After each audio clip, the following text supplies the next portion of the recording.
भले इंसान एक दूसरे से जलते हो, भेदभाव करते हो, लेकिन प्रकृति ना किसी के साथ भेदभाव करती है और ना किसी से जलती है।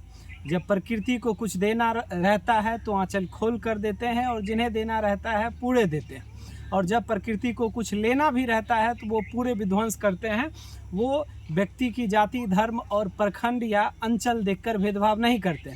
मैं ऐसा इसलिए कह रहा हूँ कि विगत 21 तारीख को, पिछले माह 21 तारीख को एक घटना हुई थी।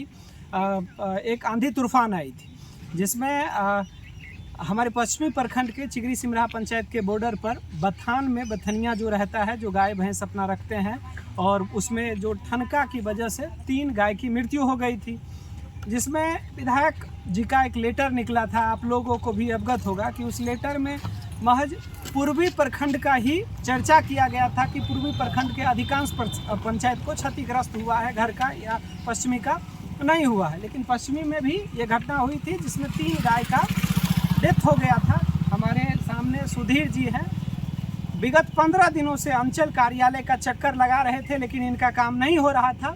लेकिन कल किन्हीं के द्वारा इनको हमारे टीम के बारे में बताया गया कि इन लोगों से संपर्क कीजिए, आपका काम हो जाएगा। उसके बाद इन्होंने संपर्क किया।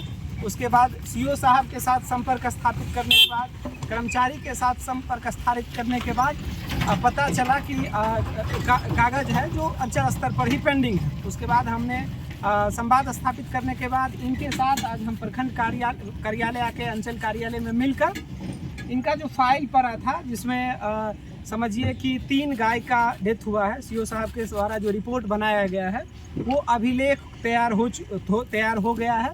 अब इनको 37,500 रुपया करके एक गाय का जो मुआवजा है, 3 गाय का 1,12,500 मुआवजा मिलेगा। ये सुधीर जी हैं, खगड़िया जिला के, अपना जिला के हैं भी नहीं, लेकिन यहाँ चिगरी सिमरा पंचायत के बथान में रहते थे और करते ठनका की वजह से 3 गाय की क्षति हुई। एक तो सरकार उस तरह की मुआवजा देती भी नहीं है, और देती भी है तो बहुत परेशान करके देती है। लेकिन जब इन्होंने पहुंचा तो हम लोग का प्रयास किए कि इनको आज हम लोग ये सुपुर्द कर दिए कि यहाँ से अब आप जाकर आप खगड़िया जिला में अपने प्रखंड अंचल कार्यालय में सुपुर्द करेंगे। इनको जो विभागीय प्रक्रिया के द्वारा जो इनको मुआवजा मिलना रहेगा वो मिलेगा। तो सुधीर जी, क्या घटना हुई थी उस दिन और कैसे हुई थी? सर 21 तारीख को 1 बजे जो है आंधी जो तूफान आया है, उसमें ठनका देने से 3 गाय का मौत हो गई। जो हम क्या परेशानी इतना दिन से, जिससे आवेदन जब सीओ साहब आवेदन जो हम सीओ साहब को दिए तो आज 15 दिन से दौड़ते दौड़ते आज जो है विनोद भाई को कहे संपर्क में गए तो आज जो है तो अब क्या उम्मीद हो रहा है? कम से कम कोई इस प्रखंड से या इस जिला से कोई शिकवा शिकायत तो नहीं ना है? कम से कम आपका तो यहाँ का सर कम होइए भी, आप जो है हम अपना जिला जा रहे हैं, जहाँ तक होगा पैरवी वहाँ भी आप। हाँ, वहाँ भी अगर समस्या इस तरह का होता है, आपको अंचल प्रखंड कार्यालय में कोई समस्या होता है तो हम लोग ज़रूर वहाँ भी आपके मदद में रहेंगे। तो ये है कि मान के चलिए गरीब तबके के लोग हैं, प्रवासी हैं, हमारे ज़िला में आए, बथान में रहते थे, और इनको जो मुआवजा मिलना चाहिए सरकार के द्वारा, यहाँ से जो भी प्रक्रियाएं हैं वो कर, अब ये खगड़िया अंचल में जाकर ये सुपुर्द करेंगे। इनको जो मुआवजा है सरकार के द्वारा मिलेगा।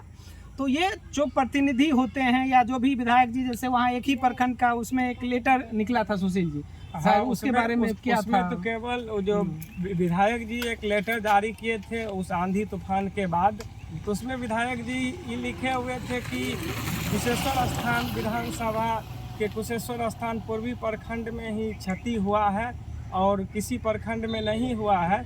लेकिन इनसे मिलने के बाद पता चलता है कि विधायक जी, आज आप इस वीडियो के माध्यम से देख लीजिए कि उस ठनका में और उस आंधी तूफान में केवल कुशेश्वर स्थान पूर्वी का ही नुकसान नहीं हुआ, कुशेश्वर स्थान पश्चिमी में भी नुकसान हुआ। और उसमें भी कि अब तो ये सर्टिफाइड हो चुका है अंचल कार्यालय का पोस्ट। अब मान के चलिए, अब थोड़ा नज़दीक आ जाइए, आप दिखा दीजिए।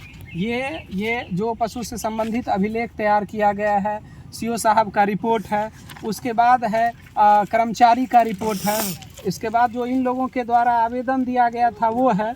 उसके बाद पोस्टमार्टम का रिपोर्ट है कि आप देख सकते हैं तीनों का पोस्टमार्टम का रिपोर्ट है, तीनों गाय जो डेट किया वो पोस्टमार्टम का रिपोर्ट है।